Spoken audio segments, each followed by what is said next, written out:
ಸ್ವಾಗತ ಮೇಡಮ್. ನಮಸ್ಕಾರ. ನಮ್ಮ ಅತಿಥಿಯ ಬಗ್ಗೆ ನಮ್ಮ ಪ್ರತಿನಿಧಿ ವಾಯ್ಸ್ ಓವರ್ ಮುಖಾಂತರ ಅವರ ಸಂಪೂರ್ಣವಾದ ಒಂದು ಚಿತ್ರವನ್ನು ಕೊಡ್ತಾರೆ. ಒಂದ್ಸತಿ ಕೇಳಿ. ಡಾಕ್ಟರ್ ಸೂಸನ್ ಹ್ಯಾಂಚೆಟ್ ಅವರು PhD ಹೊಂದಿರುವ ಸಾಮಾಜಿಕ ಮಾನವಶಾಸ್ತ್ರಜ್ಞರಾಗಿದ್ದಾರೆ. ಕೊಲಂಬಿಯಾ ವಿಶ್ವವಿದ್ಯಾನಿಲಯದಿಂದ Queens college, city university of New York, Bard college, Barnard ಕಾಲೇಜಿನಲ್ಲಿ 10 ವರ್ಷಗಳ ಕಾಲ ಬೋಧನೆಯನ್ನು ಮಾಡಿದರು. ನಂತರ ಕರ್ನಾಟಕದಲ್ಲಿ ಮೂಲಭೂತ ಜನಾಂಗೀಯ ಸಂಶೋಧನೆಯನ್ನು ನಡೆಸಿದ ಅವರು 1979ರಲ್ಲಿ ನ್ಯೂಯಾರ್ಕ್ ನಗರದಲ್ಲಿ ಮಾನವಶಾಸ್ತ್ರಜ್ಞರಾಗಿ ಕೆಲಸ ಮಾಡಲು ಆರಂಭಿಸಿದರು. ಅವರು 1991ರವರೆಗೆ ಸಮುದಾಯ ಅಭಿವೃದ್ಧಿ, ಸಂತಾನೋತ್ಪತ್ತಿ, ಆರೋಗ್ಯ ಮತ್ತು ಮಕ್ಕಳ ಕಲ್ಯಾಣಕ್ಕೆ ಸಂಬಂಧಿಸಿದಂತೆ ಸೇವೆ ಸಲ್ಲಿಸಿದ್ದಾರೆ. ಸೂಸನ್ ಅವರು ಮುಖ್ಯವಾಗಿ ಬಾಂಗ್ಲಾದೇಶದಲ್ಲಿ ಅಂತಾರಾಷ್ಟ್ರೀಯ ಅಭಿವೃದ್ಧಿ ಸಲಹೆಗಾರರಾಗಿ ಕೆಲಸ ಮಾಡಲು ಆರಂಭಿಸಿದರು. ಇದರೊಂದಿಗೆ ಯುನಿಸೆಫ್ ಕೇರ್ ಮತ್ತು ವಾಟರ್ ಏಡ್ನಂತಹ ಅನೇಕ ಅಭಿವೃದ್ಧಿ ಮೇನ್ ಏಜೆನ್ಸಿಗಳೊಂದಿಗೆ ಸೇವೆ ಸಲ್ಲಿಸಿದ್ದಾರೆ. ಅವರು ಸಮಾಜದ ಎಲ್ಲ ವರ್ಗದ ಜನರೊಂದಿಗೆ ಉತ್ತಮ ಬಾಂಧವ್ಯವನ್ನು ಹೊಂದಿದ್ದರು. ಅವರ ಹೋರಾಟದ ಮುಖ್ಯ ಗುರಿ ಅಭಿವೃದ್ಧಿ, ಕುಡಿಯುವ ನೀರಿನ ಗುಣಮಟ್ಟವನ್ನು ಸುಧಾರಿಸುವುದು ಮತ್ತು ನೈರ್ಮಲ್ಯದಲ್ಲಿ ಮಹಿಳೆಯರ ಹಕ್ಕು. ಅವರು 2016ರಲ್ಲಿ ನಿವೃತ್ತರಾದರು. ಸೂಸನ್ ಅವರು ಅಮೇರಿಕನ್ ಆಂಥ್ರೊಪಾಲಜಿಕಲ್ ಅಸೋಸಿಯೇಷನ್ನ ಸದಸ್ಯರಾಗಿದ್ದಾರೆ ಮತ್ತು ಸೊಸೈಟಿ ಫಾರ್ ಅಪ್ಲೈಡ್ ಆಂಥ್ರೊಪಾಲಜಿಯ ಫೆಲೋ ಆಗಿದ್ದಾರೆ. ಅವರು ವಿಶ್ವಸಂಸ್ಥೆಯಲ್ಲಿ ಮಾನ್ಯತೆ ಪಡೆದ NGO ಅಂತಾರಾಷ್ಟ್ರೀಯ ಮಹಿಳಾ ಮಾನವಶಾಸ್ತ್ರ ಸಮ್ಮೇಳನದ IWACಯಲ್ಲಿ ಸಹ ಅಧ್ಯಕ್ಷರಾಗಿದ್ದಾರೆ. ಸೂಸನ್ ಅವರ ಪತಿ ಸ್ಟ್ಯಾನ್ಲಿ ರೆಗೆಲ್ಸನ್ ಇವರು ಒಬ್ಬ ಮಾನವಶಾಸ್ತ್ರೀಯ ಭಾಷಾಶಾಸ್ತ್ರಜ್ಞರಾಗಿದ್ದರು. ಕೊಲಂಬಿಯಾ ವಿಶ್ವವಿದ್ಯಾನಿಲಯದಲ್ಲಿ PhD ಮಾಡಿದ್ದರು. ಅವರು ಸ್ಟೇಟ್ ಯೂನಿವರ್ಸಿಟಿ ಸ್ಟೋನಿ ಬ್ರೂಕ್ ಮತ್ತು ನ್ಯೂಯಾರ್ಕ್ ಸಿಟಿ ಯೂನಿವರ್ಸಿಟಿಯ ಲೆಹ್ಮನ್ ಕಾಲೇಜಿನಲ್ಲಿ ಮಾನವಶಾಸ್ತ್ರವನ್ನು ಕಲಿಸಿದರು. ಅವರು ನ್ಯೂಯಾರ್ಕ್ ಸಿಟಿ ಸರ್ಕಾರದಲ್ಲಿ ಸುದೀರ್ಘ ನಿವೃತ್ತಿ ಜೀವನವನ್ನು ಹೊಂದಿದ್ದರು. 2014ರಲ್ಲಿ ನಿವೃತ್ತರಾದರು. 2016ರಲ್ಲಿ ನಿಧನ ಹೊಂದಿದರು. ಪತಿಯ ಅಗಲಿಕೆಯ ನಂತರವೂ ಸೂಸನ್ ಅವರು ತಮ್ಮ ಸಮಾಜಮುಖಿ ಕೆಲಸಗಳನ್ನು ಮುಂದುವರಿಸಿರುವರು. ವೀಕ್ಷಕರೇ, ನಿಮಗೆ ವಿಶೇಷ ಅನ್ನಿಸ್ಬೋದು, ಏನಪ್ಪ ಇವರೊಬ್ಬರು ಬೆಳ್ಳಿಗಿದ್ದಾರೆ, ವಿದೇಶಿ ಥರ ಕಾಣ್ತಿದ್ದಾರೆ, ಹೆಸರು ಕೂಡ ಆ ಥರ ಹೇಳ್ತಿದ್ದಾರೆ ಅಂತ ನಿಮ್ಗೆ ವಿಶೇಷ ಅನಿಸಿರ್ಬೋದು. ಅದಕ್ಕೋಸ್ಕರ ನಾನೇನು ಮಾಡಿದೆ, ವಾಯ್ಸ್ ಓವರ್ ಮುಖಾಂತರ ನಿಮಗೆ ಇವರ ಸಂಪೂರ್ಣವಾದ ವಿಚಾರವನ್ನು ನಿಮಗೆ ಮುಟ್ಟಿಸಿದ್ದೀವಿ. ಇದರಲ್ಲಿ ಕೆಲವು ಅಂಶಗಳನ್ನು ನಾವು ಬಿಟ್ಟಿದ್ದೀವಿ. ಇವರ ವಯಸ್ಸನ್ನು ನಿಮಗೆ ಹೇಳಿಲ್ಲ. ಈಗ ನಾನು ಇವರ ವಯಸ್ಸನ್ನು ಹೇಳ್ತೀನಿ. ಇವರ ವಯಸ್ಸು ಸುಮಾರು 83. ನಿಮಗೆ ಅನ್ಸಿರ್ಬೋದು, ಅಮೇರಿಕ ದೇಶದಿಂದ ನಮ್ಮ ಊರಿಗೆ ಅಂದರೆ ಗೊರೂರು ದೇಶದಲ್ಲಿ ಇಲ್ಲಿಗೆ ಬಂದಿದ್ದಾರಲ್ಲಪ್ಪ, ಏನಿಗೆ ಬಂದಿದ್ದಾರೆ ಅಂತ. ನಾವು ನಿಮಗೆ ಈ ಹಿಂದಿನ ಧ್ವನಿಲಿ ಹೇಳಿದ ಹಾಗೆ ಅನೇಕ ಪುಸ್ತಕಗಳನ್ನು ಇವರು ಬರೆದಿದ್ದಾರೆ. ಬರೆದಾದ್ಮೇಲೆ ಒಂದ್ಸತಿ ಇವರಿಗೆ ಊರಿಗೆ ಹೋಗಬೇಕು, ಆ ಊರಿನ ಜೊತೆ ಮಾತಾಡಬೇಕು ಅಂತ ಮನಸ್ಸಿಗೆ ಅನಿಸಿದೆ. ಹಾಗಾಗಿ ಅವರು ನಮ್ಮ ಹಾಸನ ಜಿಲ್ಲೆಗೆ ಬಂದಿದ್ದಾರೆ. ಅದಾದ ನಂತರ ಇವರು ನಮ್ಮ ಹಾಸನ TVಗೆ ಅವರ ಆತ್ಮೀಯರಿಂದ ನಮಗೆ ಸಂಪರ್ಕಕ್ಕೆ ಸಿಕ್ತು. ನಮ್ಮ ಹಾಸನ TV ಇವ್ರ ಮುಖಾಂತರ ಒಂದು ವಿಶೇಷ ಒಂದು ಕಾರ್ಯಕ್ರಮನ ಮಾಡಬೇಕು ಅನ್ನಿಸ್ತು. ಅದಕ್ಕೆ ನಾವು ಕರ್ಕೊಬಂದಿದ್ದೀವಿ. ಏನಪ್ಪ ಯಾಕೆ ಕರ್ಕೊಬಂದಿದ್ದೀವಿ ಅಂತಲೂ ಕೂಡ ನಿಮ್ಗೆ ಅನಿಸಿರ್ಬೋದು. ಅದು ಯಾಕೆ ನಾವು ಕರ್ಕೊಬಂದಿದ್ದೀವಿ ಅನ್ನೋ ಒಂದು ಕ್ಯೂರಿಯಾಸಿಟಿ ಇದೆಯಲ್ಲ, ಅದನ್ನು ಈಗ ನಿಮಗೆ ಗೊತ್ತಾಗುತ್ತೆ. ದಯವಿಟ್ಟು ನೀವು ಒಂದು ಕಾತುರದಿಂದ ಇರಿ ಅಂತ ನಾನು ನಿಮ್ಮ ಹತ್ರ ಕೇಳ್ಕೊತೀನಿ. ನಾನು ಇವರಿಗೆ ಕೆಲವು ಪ್ರಶ್ನೆಗಳನ್ನು ಮಾಡ್ತೀನಿ, ನಿಮಗೆ ಅವಾಗಲೇ ನಿಮಗೆ ಉತ್ತರ ಗೊತ್ತಾಗುತ್ತೆ. ಮೇಡಮ್ ಅವರೇ, ನಿಮಗೆ ಕೆಲವು ಪ್ರಶ್ನೆಗಳನ್ನು ನಿಮ್ಮ ಹತ್ರ ಸಂದರ್ಶನ ಮಾಡ್ತೀನಿ. ನೀವು ಬಹಳಷ್ಟು ಸಂಶೋಧನೆಗಳನ್ನು ಮಾಡಿದ್ದೀರಿ, ಬಹಳಷ್ಟು ಪುಸ್ತಕಗಳನ್ನು ಕೂಡ ಬರೆದಿದ್ದೀರಿ, ಬಹಳ ಖ್ಯಾತಿನೂ ಕೂಡ ಆಗಿದ್ದೀರಿ. ಸುಮಾರು 60 ವರ್ಷಗಳ ಹಿಂದೆ ನೀವು ಇಲ್ಲಿಗೆ ಬಂದು ಪುಸ್ತಕಗಳನ್ನು ಬರೆದಿದ್ದೀರಿ. ನೀವು ಯಾಕೆ ಈ ಗೊರೂರು ಮತ್ತು ಇತರ ಸುತ್ತಮುತ್ತಲಿನ ಪ್ರದೇಶವನ್ನು, ಹಳ್ಳಿಗಳನ್ನು ಯಾಕೆ ನೀವು ಆಯ್ಕೆ ಮಾಡಿಕೊಂಡ್ರಿ? ನನ್ನ ಯಜಮಾನ್ ಕೊಲಂಬಿಯಾ ಯೂನಿವರ್ಸಿಟಿ PhD ಸ್ಟೂಡೆಂಟ್ಸ್ ಇದ್ವು. ಅದು 60 ವರ್ಷ ಆಯಿತು. ನಾವು ಇಂಡಿಯಾಕ್ಕೆ ಬರಬೇಕಾಗಿತ್ತು, ಆದರೆ ನಮ್ಮ ಯೋಚನೆ ಇಲ್ಲ ಎಲ್ಲಿಗೆ ಹೋಗೋದು.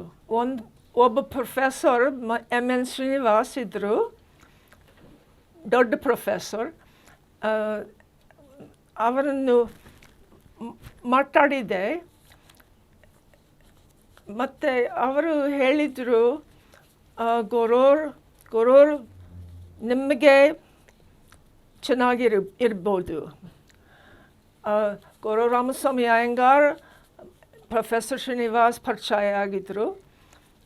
ಅದರಿಂದ ನಾವು ಗೊರೂರೇ ಬಂದಿದ್ದೆವು. ನಾವು ನಮ್ಮ ಸಬ್ಜೆಕ್ಟ್, ನಮ್ಮ research subject sociology, anthropology, linguistics ಇದೆ. ಥ್ಯಾಂಕ್ ಯು ಮೇಡಮ್, ತುಂಬ ಧನ್ಯವಾದಗಳು. ವೀಕ್ಷಕರೇ, ನಿಮಗೆ ಈಗ ಒಂದು ರೋಮಾಂಚನ ಅನಿಸಿರ್ಬೋದು.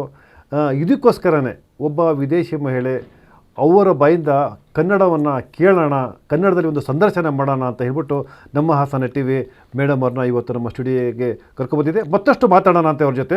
ಅವರು ಸಾಧ್ಯವಾದಷ್ಟು ಕನ್ನಡದಲ್ಲೇ ಅವರು ಹೇಳೋದಕ್ಕೆ ಪ್ರಯತ್ನಗಳನ್ನು ಪಡ್ತಾರೆ. ಮೇಡಮ್, ನಾನು ನಿಮಗೆ ಒಂದು ಮುಂದಿನ ಪ್ರಶ್ನೆ ಕೇಳ್ತೇನೆ. ಈ ಎಲ್ಲ ಸಂಶೋಧನೆಗಳನ್ನು ನೀವೆಲ್ಲ ಮಾಡಿದ್ರಿ, ಪುಸ್ತಕಗಳನ್ನೆಲ್ಲ ನೀವು ಬಹಳ ಬರೆದ್ರಿ. ಇದರಿಂದ ನಿಮಗೆ ಸಿಕ್ಕಂಥ ಅನುಭವಗಳು, ಎಕ್ಸ್ಪೀರಿಯನ್ಸ್ಗಳು ಏನು, ನಿಮಗೆ ಜನಗಳಿಂದ ಯಾವ ರೀತಿಯ ರಿಯಾಕ್ಷನ್ಗಳು ಬಂತು ಅಂತ? ನಾನು ಮೊದಲೇ ಒಂದು ಪುಸ್ತಕ ಬರೆದೆ. ನಾನು ಆವಾಗ ಪ್ರೊಫೆಸರ್ ಇದ್ದೆ. ನಾನು ಮೊದಲು ಪುಸ್ತಕ ಕಲರ್ಡ್ ರೈಸ್ ಅಂತ, ಅದು ಸಂಸಾರ ಒಳಗೆ ಪದ್ಧತಿಗಳು, ಲಕ್ಷ್ಮೀ ಪೂಜಾ ଏବଂ ಪಿತೃಪಕ್ಷ ಮತ್ತು ನಗರ ಹಬ್ಬ.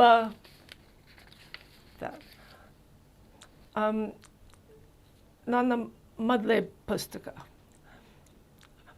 ಆವಾಗ ನಾನು ಪ್ರೊಫೆಸರ್ ಕೆಲಸ ಬಿಟ್ಟು ನಾನು ಅಲ್ಲದ ಕೆಲಸ ಮಾಡಿದೆ.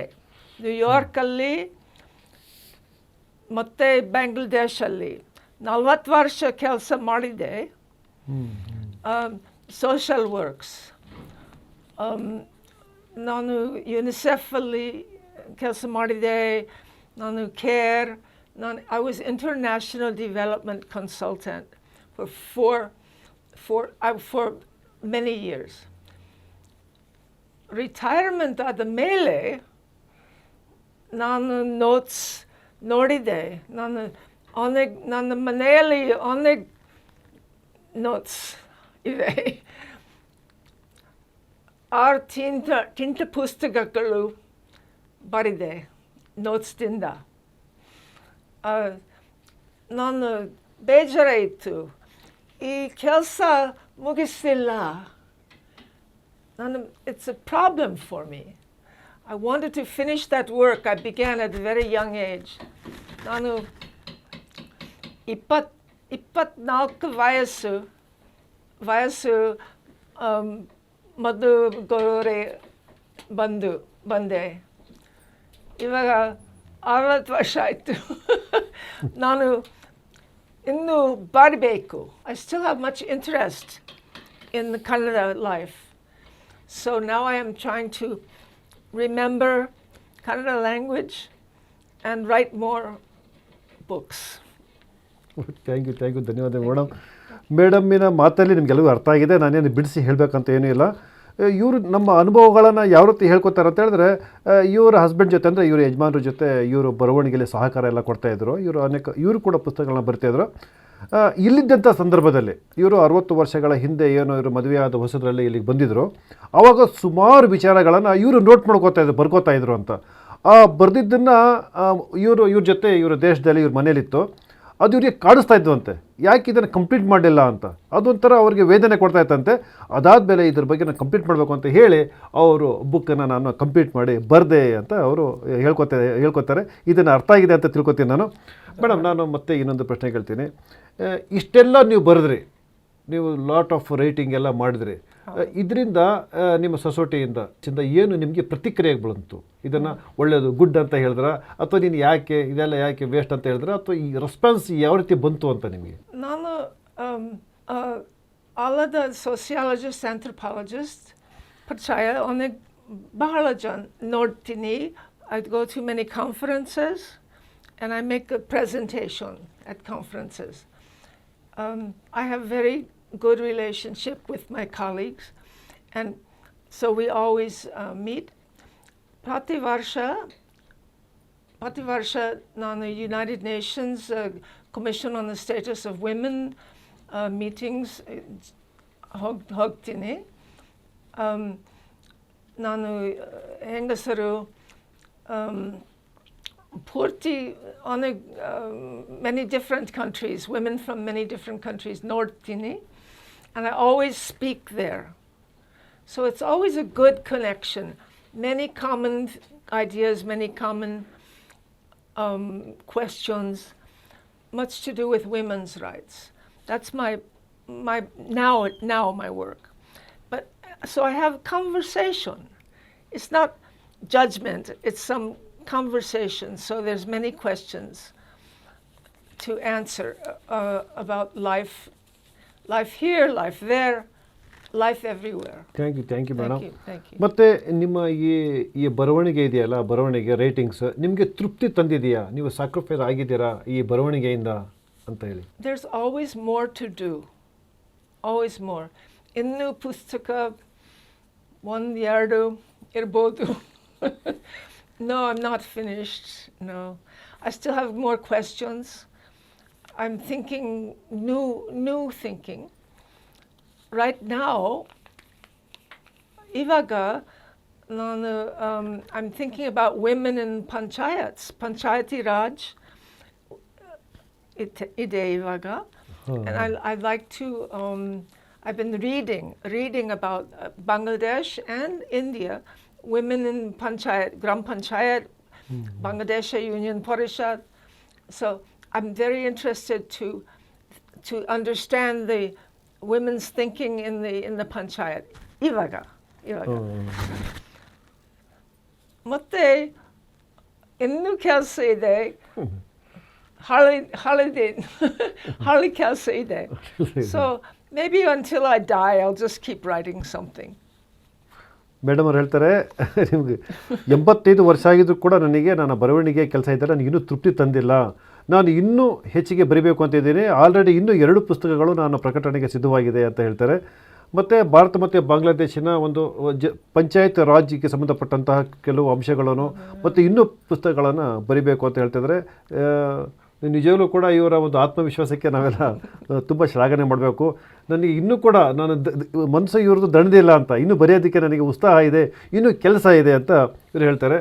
ಮೇಡಮ್, ನಾನು ಮುಖ್ಯವಾದ ಒಂದು ಪ್ರಶ್ನೆ ನಿಮ್ಮ ಹತ್ರ ಕೇಳ್ತಾ ಇರೋದು, ನೀವು 60 ವರ್ಷಗಳ ಹಿಂದೆ ಬಂದ್ರಿ, ಸ್ವಲ್ಪ ಕೆಲವು ದಿನಗಳು ಇದ್ದಿರಿ, ಒಂದು ಲ್ಯಾಂಗ್ವೇಜನ್ನು ಕಲ್ತ್ರಿ, ಮತ್ತು ಊರಿಗೆ ಹೋದ್ರಿ, ಆದರೂ ಕನ್ನಡವನ್ನು ನೀವು ಮರ್ತಿಲ್ವಲ್ಲ? ನಿಮ್ಮ ಮೆಮೊರಿ ಒಳಗಡೆ ಇನ್ನೂ ಕನ್ನಡ ಕೂತಿದೆ ಅಂದರೆ ಇದು ಹೇಗೆ ಸಾಧ್ಯತೆ ಆಯಿತು? ತುಂಬ ಮಾಡ್ಬಿಟ್ಟು ಹೋಗಿತ್ತು. ಮರ್ತೋಗಿತ್ತು. ನನ್ನ ಕನ್ನಡ ಚೆನ್ನಾಗಿಲ್ಲ, ಇವಾಗ ಚೆನ್ನಾಗಿಲ್ಲ. ಕನ್ನಡ ನಾನು ಚಿಕ್ಕ ವಯಸ್ಸಲ್ಲಿ ನಾನು ಕನ್ನಡ ಮಾತಾಡಿದೆ. ನಾನು ಮೊದಲು ಟೀಚರ್ ಯಾಕೊಂದು ಶ್ರೀಮತಿ ಪಿ ಜಯಮ್ಮ ಗೊರೂರಲ್ಲಿ ಹುಡುಗಿ ಇದ್ಲು. ಅವಳಿಗೆ ಆವಾಗ 18 ವಯಸ್ಸು, ನನಗೆ 24 ವಯಸ್ಸು. 2 ವರ್ಷ ಮಾತಾಡಿದೆ, ಆದರೆ ಇವಾಗ ತುಂಬ ಮಾಡಿಬಿಟ್ಟು ಹೋಗಿತ್ತು, ತಪ್ಪಾಯಿತು. ಈಗ ನಮ್ಮ ಜೊತೆ ಇದ್ದಾರೆ ಜಯಮ್ಮ ಅವರು. ನಮ್ಮ ಅತಿಥಿ ಮಾತಾಡ್ತಾ ಇರ್ಬೇಕಾದ್ರೆ ಹೇಳಿದ್ರು, ನನಗೊಬ್ಬರು ಕನ್ನಡ ಟೀಚರ್ ಇದ್ದರು, ಅವ್ರು ಕನ್ನಡನ ಹೇಳ್ಕೊಟ್ರು ಅಂತ ಹೇಳಿ. ಇವರೇ ಅವರು ಜಯಮ್ಮ? ಇವರು ಸುಜನ್ ಹ್ಯಾಂಡ್ಸೆಟ್ ಪರಿಚಯ ಹೇಗಾಯಿತು ಅಂದರೆ, ಫಸ್ಟು 1966ನೇ ಇಸ್ವಿಲಿ ಗೊರೂರಿಗೆ ಬಂದಾಗ, ಆಗ ನನಗೆ ಇನ್ನೊಂದು 17-18 ವರ್ಷ ಇರ್ಬೋದು. ಆಗ ಗೊರೂರು ರಾಮಸ್ವಾಮಿ ಅಯ್ಯಂಗಾರು ನನ್ನನ್ನು ಕರೆದು ಹೀಗೆ ಕ್ಯಾಲಿಫೋರ್ನಿಯಾದಿಂದ PhD ರಿಸರ್ಚ್ಗೋಸ್ಕರ ಹೇಗೆ ಬಂದಿದ್ದಾರೆ, ನೀನು ಅವ್ರಿಗೆ ಕನ್ನಡ ಹೇಳ್ಕೊಡ್ಬೇಕು, ಅವ್ರದ್ದು ಇಂಗ್ಲೀಷ್ ಇದನ್ನು ನೀವು ಕನ್ನಡ ಟ್ರಾನ್ಸ್ಲೇಷನ್ ಮಾಡಬೇಕು ಅಂತ ಹೇಳಿದರು. ಆ ಪರಿಚಯದ ಮೇಲೆ ನನಗೆ ಇವರು ಪರಿಚಯ ಆಗಿದ್ದು, ಅವ್ರು ಹೇಳಿದ್ರಿಂದ. ಯಾವ ರೀತಿ ಅಂದರೆ, ನಾನು ಅವರು ಇಂಗ್ಲೀಷಲ್ಲಿ ಹೇಳ್ತಾಯಿದ್ರು, ಅದನ್ನು ನಾನು ಕನ್ನಡ ಹೇಳಿ, ಅದು ಅವ್ರಿಗೆ ಗೊತ್ತಾಗದಿದ್ದನ್ನು ನಾನು ಇಂಗ್ಲೀಷ್ನಲ್ಲಿ ಹೇಳಿ ಆಮೇಲೆ ಕನ್ನಡದಲ್ಲಿ ವರ್ಡ್ ಹೇಳ್ತಾಯಿದ್ದೆ. ಆಗ ಅವ್ರಿಗೆ ಅರ್ಥವಾಗ್ತಾಯಿತ್ತು. ಇಂಗ್ಲೀಷ್ ಅವರಿಂದ ನನಗೂ ಸ್ವಲ್ಪ ಎಕ್ಸ್ಪೀರಿಯೆನ್ಸ್ ಆಗಿ ಚೆನ್ನಾಗಿ ಬಂದಿತ್ತು. ಆ ಇಂಗ್ಲೀಷ್ನಲ್ಲಿ ಮಾತಾಡಿದ್ದು ಅವ್ರಿಗೆ ಕನ್ನಡ ಗೊತ್ತಾಗ್ತಿರಲಿಲ್ಲ. ಆಗ ನಾನು ಆ ಇಂಗ್ಲೀಷ್ ವರ್ಡನ್ನು ತಗೊಂಡು ಕನ್ನಡದಲ್ಲಿ ಅದನ್ನು ಅರ್ಥ ಹೇಳ್ತಾಯಿದ್ದೆ. Thank you madam. ಮತ್ತು ನಿಮ್ಮ ಬರವಣಿಗೆ ರೈಟಿಂಗಲ್ಲಿ ವಿಷಯಗಳೇನು, ನೀವು ಬರೆಯುವಂಥ ಸಬ್ಜೆಕ್ಟ್ಗಳು ಏನಿರ್ತವೆ, ಯಾವ ವಿಷಯಗಳನ್ನು ಆಯ್ಕೆ ಮಾಡ್ಕೊಂಡು ಬರೀತೀರಾ ಅಂತ? I have had a very long and interesting life. I've worked on many issues. Problems of poor people, problems of water, safe water, problem of women's rights. Many subjects are interesting to me. My books, ಇಲ್ಲಿ ನಾನು ಕರ್ನಾಟಕ ಕೆಲಸದಲ್ಲಿ ನಾನು ವ್ಯತ್ಯಾಸ subject ಮನೆಯಲ್ಲಿ ಶಾಸ್ತ್ರಗಳು, ಹಳ್ಳಿ ಜೀವನ, ಆದರೆ all of the subject, there's no one more important. All of human life is interesting to me. Okay okay okay okay madam. Madam, ನಾನು ನಿಮ್ಮ ಒಂದು ಕುಟುಂಬದ ಬಗ್ಗೆ, ನಿಮ್ಮ ಫ್ಯಾಮಿಲಿ ಬಗ್ಗೆ ಒಂದು ಹೇಳಿದ್ರೆ ಒಳ್ಳೆದಿರುತ್ತೆ ಅಂತ ಹೇಳಿ. ಅದೇ ನಾನು ಒಬ್ಬ ಮಗಳು ಇದ್ದಾಳೆ. ಓಕೆ. ಮತ್ತು ಇಬ್ಬರು ಮೊಮ್ಮಕ್ಕಳು. ಇಬ್ಬರು ಮೊಮ್ಮಕ್ಕಳು. ನಾವು ನ್ಯೂಯಾರ್ಕಲ್ಲಿ ಇದ್ವು, ಆದರೆ ನಮ್ಮ ಮಗಳು ಕ್ಯಾಲಿಫೋರ್ನಿಯಾಗೆ ಹೋದಳು for graduate studies in mathematics. ಆದರೆ ನಾವು ಕ್ಯಾಲಿಫೋರ್ನಿಯಾ ಬಂದಿದ್ವು to be near to the daughter, ಮಗಳ ಹತ್ರ ಇರೋದು. ನಾನು ಯಜಮಾನ 8 ವರ್ಷ ಆಯಿತು ಹೋದರು. ಆ್ಯಂಡ್ ಸೊ ಇವಾಗ ನನ್ನ ಮಗಳು, ನನ್ನ ತಮ್ಮನ ಮಗಳು, ನನ್ನ ತಮ್ಮನ ಮಗ ನನ್ನ ಹತ್ರ ಇದ್ದಾರೆ. ನನ್ನ ತಮ್ಮನ ಮಗಳಿಗೆ 3 ಮಗ ಇದ್ದಾರೆ. So there's 5 grandchildren. ಐದು ಮೊಮ್ಮಗಳು. And that's my ಕುಟುಂಬ. Okay okay okay madam, thank you madam. ಮತ್ತು ನನ್ನ ಈ ಇನ್ನೊಂದು ಪ್ರಶ್ನೆ ಏನಪ್ಪ ಅಂತ ಹೇಳಿದ್ರೆ, ನೀವು ಇಂತಹ ಒಂದು ಬದುಕುವ ಶೈಲಿಯನ್ನು ಯಾಕೆ ಆಯ್ಕೆ ಮಾಡ್ಕೊಂಡ್ರಿ ಅಂತ ಹೇಳಿ ಅಂತ. John Lennon has a good saying. John Lennon from the Beatles, life is what happens when you are making other plans. There's no plan life. Change happens. You just go. You go with it. I made some idea. I had some idea of what to do, but then many things change, and you adjust. That's all I can say. There's no plan. Madam, ನೀವು ಇಷ್ಟು ವರ್ಷಗಳ ಕಾಲ ನಮ್ಮ ದೇಶದಲ್ಲಿ, ಭಾರತದಲ್ಲೆಲ್ಲ ನೀವೆಲ್ಲ ತುಂಬ ಪ್ರವಾಸ ಎಲ್ಲ ಮಾಡಿದ್ರಿ. ಮತ್ತು ಅದಕ್ಕೂ ಹೆಚ್ಚಾಗಿ ದಕ್ಷಿಣ ಭಾರತ ನಿಮಗೆ ಇಷ್ಟ ಅಂತಲೇ ಹೇಳಿದ್ರೆ ಇಲ್ಲಿ ಪ್ರವಾಸನೂ ಕೂಡ ಮಾಡಿದ್ರಿ. ನಿಮಗೆ ದಕ್ಷಿಣ ಭಾರತದಲ್ಲಿ ಇಷ್ಟವಾದದ್ದು ಇಲ್ಲಿಯ ಕಲೆ, ಸಂಸ್ಕೃತಿ, ಸಾಹಿತ್ಯ, ಸಂಸ್ಕಾರಗಳ ಬಗ್ಗೆ ಒಂಚೂರು ಹೇಳ್ತೀರಾ? ಆವಾಗ ನಾವು ಮಾತಾಡಿದ್ರು ಉತ್ತರ ಅಥವಾ ದಕ್ಷಿಣ ಭಾರತ ಹೋಗೋದು. And we made a decision to go to South India. And we're thinking the Dravidian languages, Kannada language, and the Tamil Nadu. This is the older languages of the continent. So we're thinking maybe it's more deep, true India. That's our thinking at that time. ಇವಾಗ ನಾನು ಗೊತ್ತಿಲ್ಲ. Maybe it was correct, maybe not correct, but that was our thinking at that time. Number one, my friends. Number one, friends. I have very good friendship here. Number two, I like the food. And I like the beauty. I like the colors. I like the saris, the color. ಬಣ್ಣಗಳು. ಹೌದು. And it's ಅನುಕೂಲಾಗಿದೆ. ಸಂಸಾರ ಜೀವನ ತುಂಬ ವ್ಯತ್ಯಾಸ. In fact, it changed my life. ನಾನು ಸಂಸಾರದಲ್ಲಿ ನಾನು ಬಹಳ ಕೆಲಸ ಮಾಡ್ತೀನಿ. ಯಾಕಂತಂದರೆ ಇಲ್ಲಿಂದ I learned something about the importance of family life. So, when I first came here, ನಾನು ಪ್ರಯಾಣ ಮಾಡಿದಾಗ ನನ್ನ ತಂದೆ ಸತ್ತು ಹೋಗಿದ್ರು. ನಾನು ಗೊತ್ತಿರಲಿಲ್ಲ. I didn't know he was dead for 2 weeks. So I came to Goror, and ನನ್ನ ತಂದೆ ಇರಲಿಲ್ಲ. And then I went to observe ಪದ್ಧತಿಗಳು ನೋಡಿದೆ ಎಲ್ಲ. I would go to a funeral, and I would cry. None writing notes, taking picture, crying. Notes, picture, crying. So I understood the importance, mukhyaವಾಗಿತ್ತು, to have these ceremonies. ನನ್ನ ಸಂಸಾರದಲ್ಲಿ ceremony minimum. ಇರಲಿಲ್ಲ, ಸ್ವಲ್ಪ ಇತ್ತು. ಆದರೆ because of living in India, I understood how important it is to have these ceremonies for psychology, for emotions, for family connection. So that's really a big learning for me in India. Nam samsara Yehudi. So I do all the Jewish, I do the weekly routine, I do the holidays, I do the ceremonies. And I really understand the importance of these things because of living in India. ನಿಮ್ಮ ನೆನಪಿನಲ್ಲಿ ಉಳಿದಿರುವಂತಹ ಯಾವುದಾದ್ರು 1-2 ಘಟನೆಗಳ ಬಗ್ಗೆ ಹೇಳ್ತೀರಾ? Okay. ನಾವು ಒಂದು ಗ್ರಾಮಲ್ಲಿ ಇದ್ವು, ಪೊನ್ನತ್ಪುರ್.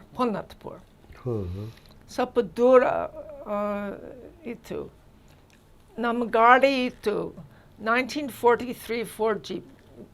ಹಳೆ ಗಾಡಿ ಇತ್ತು.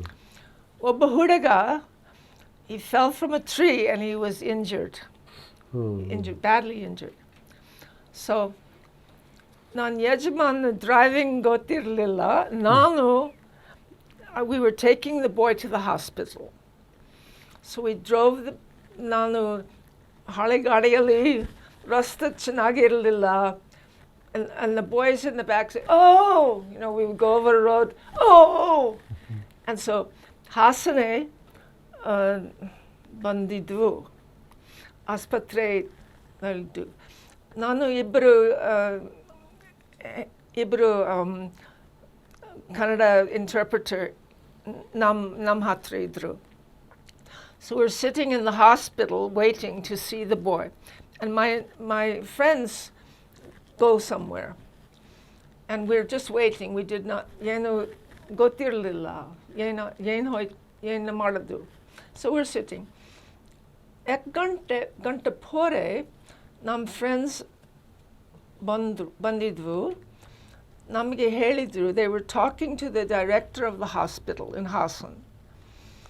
ಯಾಕಂತಂದರೆ they're thinking maybe we injured the boy. Why would we take a boy from the village to the hospital if maybe we hurt him in our car? And they're thinking maybe they should call the police. So our friends were explaining that we live in that place, we're helping the boy, but it took 1 hour. Maybe we would go to jail. But they told us, no, it's okay. Sariyagite. You can go home now. But this was a big difficulty, right? So I'll never forget that drive, the boy in so much pain. So that's the big story for me. Yeah. Well, I went to many weddings. Tumba madvegalu nodide. One Gororali, one dodda madve ittu. Now bus stand, the huduga avaru bandidru. ನಾನು ಸಂಸಾರ ಜೊತೆ bus stand,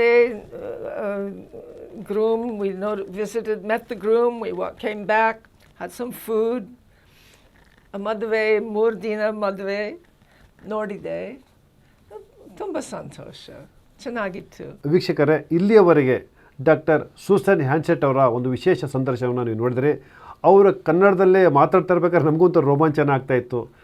ಯಾವತ್ತೂ ಅಷ್ಟೇ, ನಮ್ಮ ಕನ್ನಡನೇ ಅಷ್ಟೇ, ನಮ್ಮ ಕನ್ನಡದ ಇಂಪು ಹೆಂಗಿರುತ್ತೆ ಅಂತ ಹೇಳಿದ್ರೆ ನಾವು ಮಾತಾಡ್ಬೇಕಾದ್ರೂ ಖುಷಿಯಾಗುತ್ತೆ. ಅದಕ್ಕಿಂತಲೂ ಹೆಚ್ಚಾಗಿ ಯಾರಾದರೂ ಈ ಪರ ರಾಜ್ಯದವರು, ಪರ ದೇಶದವರು, ಅದರಲ್ಲೂ ಮುಖ್ಯವಾಗಿ ವಿದೇಶಿಗರು ಮಾತಾಡ್ತಾ ಇದ್ದಾರೆ ಅಂದರೆ ಅದರಲ್ಲಿ ಆಗುವ ಖುಷಿಯೇ ಬೇರೆ. ಹಾಗಾಗಿ ಒಂದು ವಿಶೇಷ ಕಾರ್ಯಕ್ರಮನ ನಮ್ಮ ಹಾಸನ ಟಿ ವಿ ಇವತ್ತು ಇರೋ ಸಂದರ್ಶನದ ಮೂಲಕ ನಿಮಗೆ ಕೊಡುಗೆಯಾಗಿ ಕೊಟ್ಟಿದೆ. ಈ ಕಾರ್ಯಕ್ರಮ ನಿಮಗೇನಾದ್ರು ಚೆನ್ನಾಗಿ ಕಂಡ್ರೆ ಈ ಕಾರ್ಯಕ್ರಮನ ನೀವು ಲೈಕ್ ಮಾಡಿ, ಶೇರ್ ಮಾಡಿ, ನಿಮ್ಮ ಸ್ನೇಹಿತರಿಗೆ ಫಾರ್ವರ್ಡ್ ಮಾಡಿ. ಮೇಡಮ್, ನೀವು ಇಲ್ಲಿವರೆಗೆ ನಮ್ಮ ಕಾರ್ಯಕ್ರಮಕ್ಕೆ ಬಂದಿದ್ದೀರಿ, ನಮಗೆ ತುಂಬ ಖುಷಿಯಾಯಿತು. ನೀವು ನೆಕ್ಸ್ಟು ಕೂಡ ಬಂದಾಗ ಕೂಡ ನಮ್ಮ ಕಾರ್ಯಕ್ರಮಕ್ಕೆ, ನಮ್ಮ ಸ್ಟುಡಿಯೋಗೆ ನೀವು ಬರ್ತಾಯಿರಿ ಅಂತ ಹೇಳ್ತಾ ನಮ್ಮ ಹಾಸನ ಟಿ ವಿಗೆ ನಿಮಗೆ ಆತ್ಮೀಯವಾಗಿ ಬಂದಿದ್ದಕ್ಕೆ ನಾನು ವಂದಿಸ್ತೇನೆ. ಜೊತೆಗೆ ಕೊನೆಯದಾಗಿ ನಮ್ಮ ವೀಕ್ಷಕರಿಗೆ ನೀವೇನಾರು ಹೇಳಕ್ಕೆ ಬಯಸಿದರೆ ಒಂದು 2 ಲೈನಲ್ಲಿ ತಾವು ಹೇಳ್ಬೋದು.